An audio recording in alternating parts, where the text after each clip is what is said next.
Então vamos lá. Agora, muito importante essa aula que vocês vão ter agora nesses slides. Então pega um papel, uma caneta para anotar coisas importantes, tá? Presta bastante atenção e foque somente aqui. Desligue todos os outros programas, tá? Vamos lá. Então, qual é a missão do método Brazilian Depil, que é o método que vocês estão aprendendo?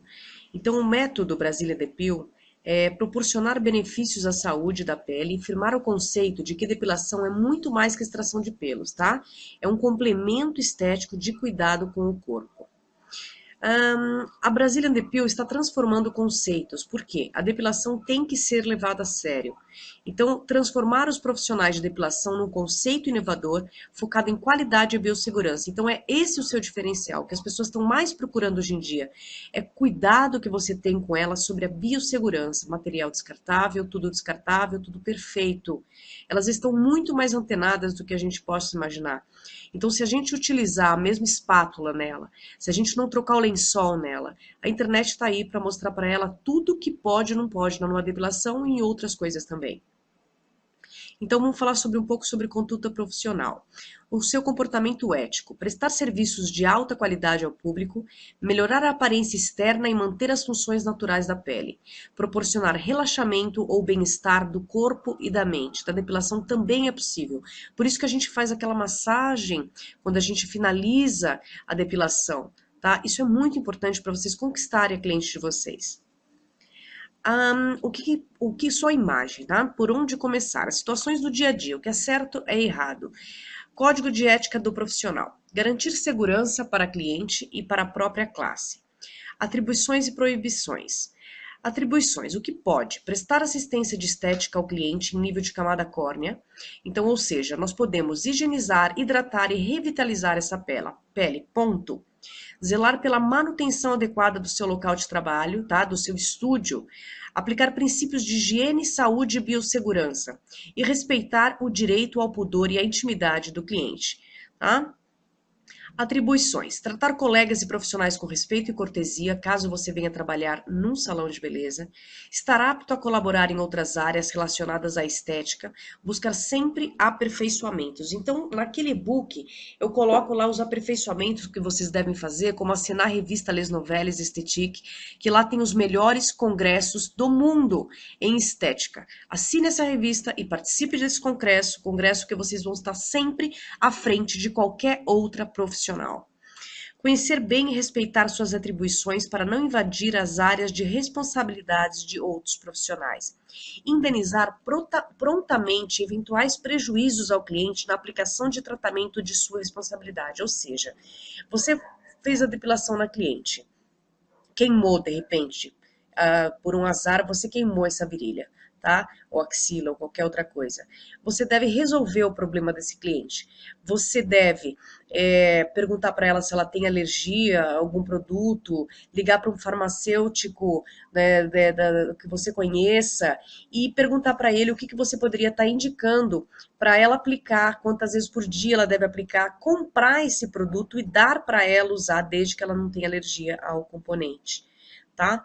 Então você deve resolver, você compra e você manda ela vir buscar ou leva para ela e siga esse cliente, tá? Para saber como é que tá, como é que não tá, se melhorou, se não melhorou. Se você fizer isso, indenizar o seu cliente por causa de qualquer prejuízo que você venha causar, você não vai perder essa cliente. Agora, se você abandoná-la, você vai perder e ela ainda vai falar mal para mais 10 pessoas, não é assim que acontece? Então cuide de sua cliente. O que não pode? Agir com negligência ou colocar em risco a saúde de seu cliente, oferecendo tratamentos inadequados. Prescrever medicamentos ou praticar atos exclusivos da classe médica.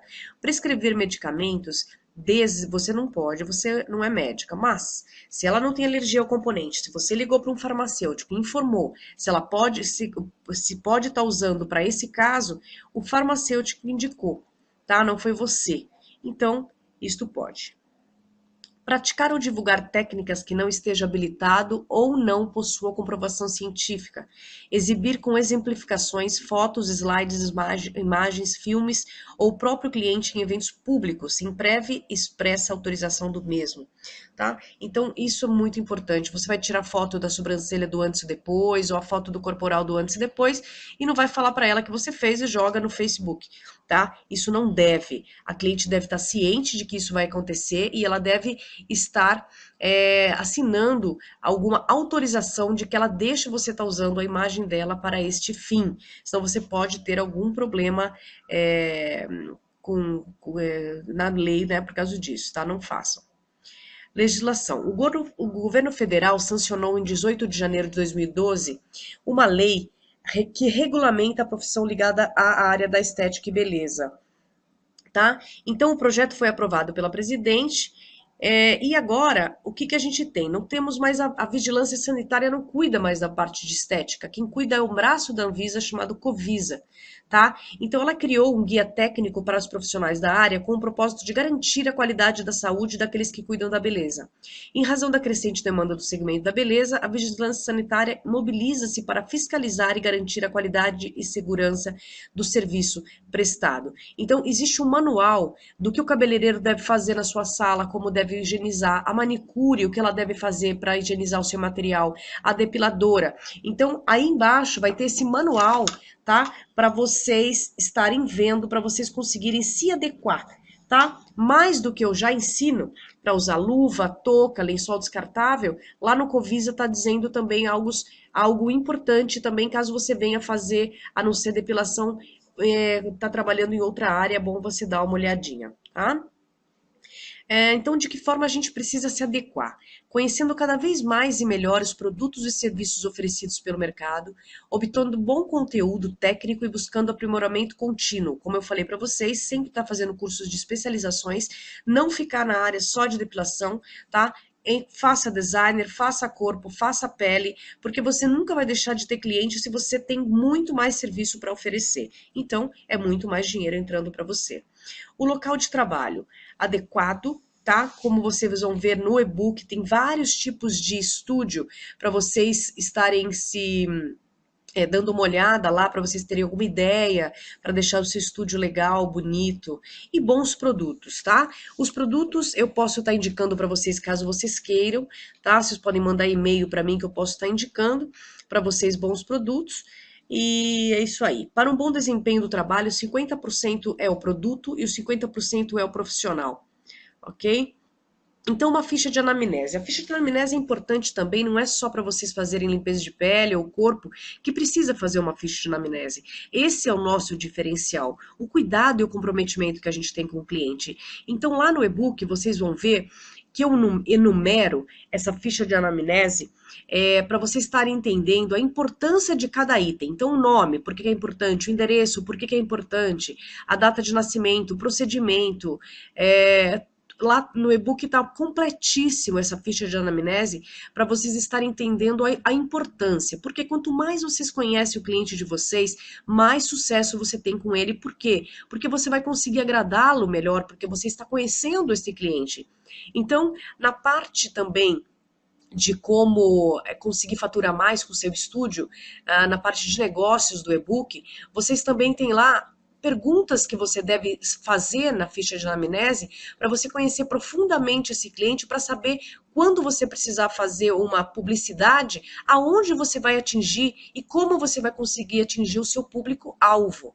Então, na ficha de anamnese, vocês também podem estar incluindo qual lugar que ela frequenta, quais restaurantes que ela frequenta, quais shoppings ela frequenta, qual farmácia ela frequenta. Por isso que é importante você falar, perguntar o endereço dela, porque você vai saber aonde ela mora e acostuma mais ou menos, quando a gente tem uma clientela, acaba sendo a clientela do bairro, né? Que isso está acontecendo mais. Então você sabe que você pode fazer uma publicidade na farmácia do Antônio, ou na Sabina, então, é importante vocês colocarem isso na ficha de anamnese, dá uma olhadinha na parte de publicidade, que vocês vão entender o porquê que é importante você saber tudo isso do seu cliente, para vocês, então, saber focar a sua publicidade e ter retorno com isso, tá? Deguste sem moderação aquele e-book, gente. É muito importante vocês estarem lendo aquela parte de publicidade.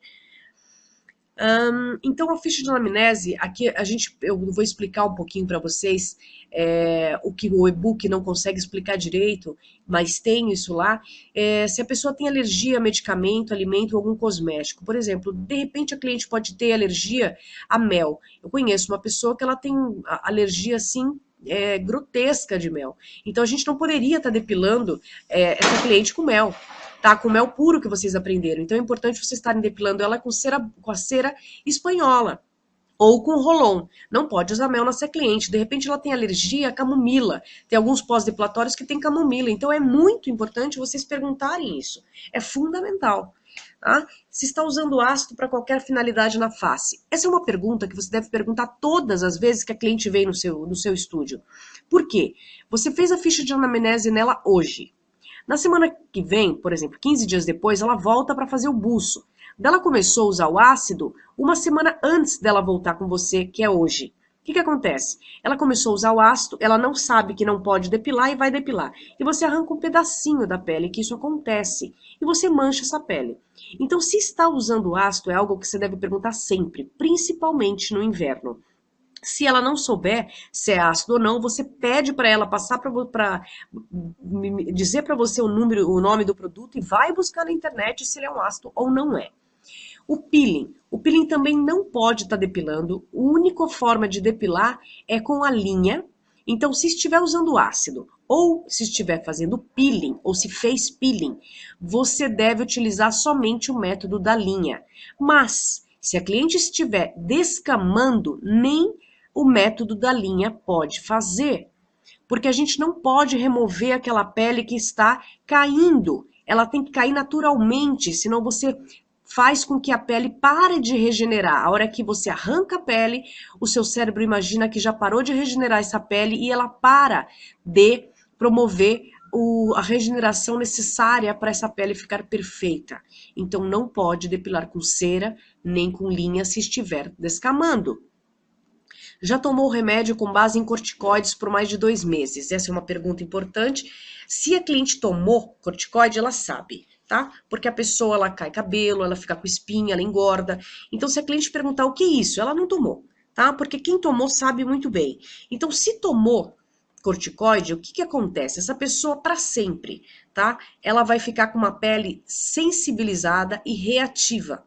Então, essa pessoa ela vai se tornar uma pessoa mais suscetível à dor, à sensibilidade, à temperatura e a qualquer tratamento estético, tá? Como peelings, por exemplo. Então, essa cliente é um vidrinho, você tem que cuidar muito bem, com muito cuidado para não queimar essa cliente, porque ela tem uma reação maior à temperatura, menor a temperatura.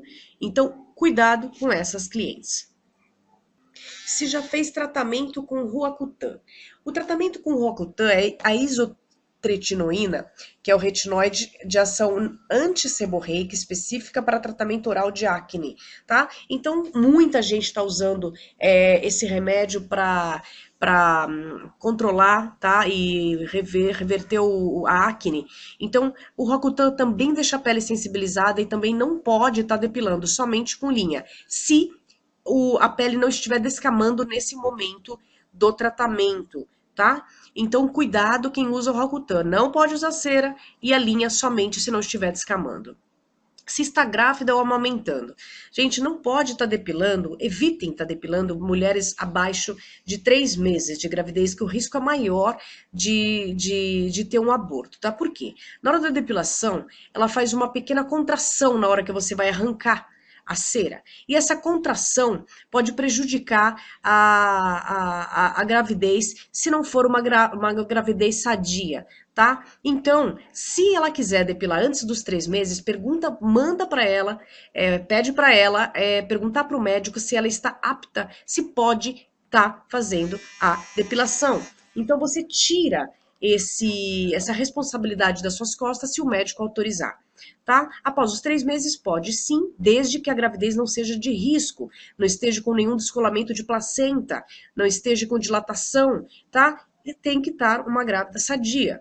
Amamentando, você não deve usar nenhum tipo de produto com vitamina A, nem ácidos, tá? Então, cuidado, se você for esteticista, para não utilizar nenhum procedimento invasivo nessa cliente que está amamentando, porque passa por leite sim, tá? Tendência a foliculites quando se depila. É uma pergunta muito interessante, porque de repente a cliente tem muita tendência a foliculite. Quem tem tendência é aquelas pessoas que têm tendência a acne, tem pele oleosa, tá? E a pele oleosa que contém a acne, ela tem maior tendência a ter foliculite também, porque a foliculite é da mesma família da acne, que é o Staphylococcus, ok? Então, é bom vocês estarem perguntando sobre a foliculite, porque se ela tiver tendência a foliculite no buço, ou na axila, ou na virilha, você pode estar indicando para ela estar utilizando no dia da depilação e após 4 dias que passam a depilação, o sabonete líquido Lifebuoy, que é bactericida. Ou seja, a foliculite é Staphylococcus. O Staphylococcus é uma bactéria. O Lifebuoy é bactericida, ou seja, evita a proliferação da foliculite. Então, tem coisas que você pode reverter, tá? Que não é culpa sua. A cliente acha que é culpa sua. Eles acham que a foliculite é uma alergia da cera. A foliculite é uma inflamação no folículo piloso, não tem nada a ver com alergia. A alergia dá na hora, tá? Dá 10 minutos, 5 minutos após o procedimento que você fez. A alergia levanta bolinhas que nem um pernilongo, coça. A foliculite não tem nada a ver com alergia, a foliculite é uma inflamação no poro. O Staphylococcus, a bactéria está no ar. Então ela saiu do seu estúdio, fez a depilação, ela vai lá e utiliza uma toalha de rosto que está lá há 3 dias, ela vai utilizar o lençol dela que está lá há 4 dias. Então o Staphylococcus está lá, em todo local. E não tem como você fechar totalmente esse poro, porque é impossível. Então ele fecha naturalmente em 2 dias. Por isso que eu peço para a cliente estar usando o Lifebuoy durante 4, para evitar totalmente o problema. E a cliente vai agradecer por isso, tá?